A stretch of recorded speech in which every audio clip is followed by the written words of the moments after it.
Ronan, Montana is a smaller town community. We have about 2,000 people here in town, and a lot more on ranches and other things around. We're located in the middle of the Flathead Indian Reservation, and so we've had an interesting history of trying to live as a community of non-tribal people in tribal area, and what does that mean for us, and how do we live together as neighbors.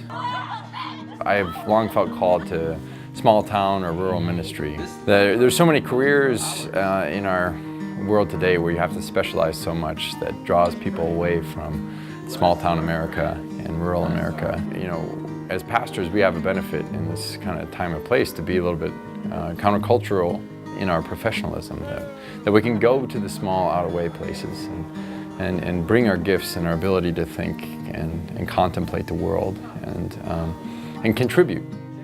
Western Montana is just a premier place to find God on the mountains. So that's been cool. I've been trying to think about the ministry in new ways out here. As many places, we don't have a lot of Lutherans moving into the area anymore, quite the same as people once did. And so thinking about the future of our congregation here in this context, I've realized we need to kind of reach out to the community where we're at in different ways than maybe we did in previous generations. Receiving the Fund for Leaders Scholarship connected me directly with the whole ELCA. And from there, it got me thinking kind of bigger than I was before. I don't just need to focus on my local community, but I'm being supported by the whole church, and so I need to think about the whole church. I think that's something that people are really looking for.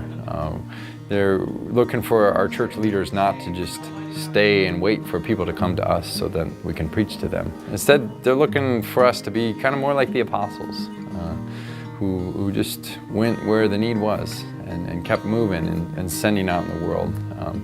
So even though I am called to a congregation in a specific place with a specific office where we worship and pray in the same place every week, I do my best to get out on the other days of the week. Make sure that people recognize the gospel all throughout our community, because God is surely moving here.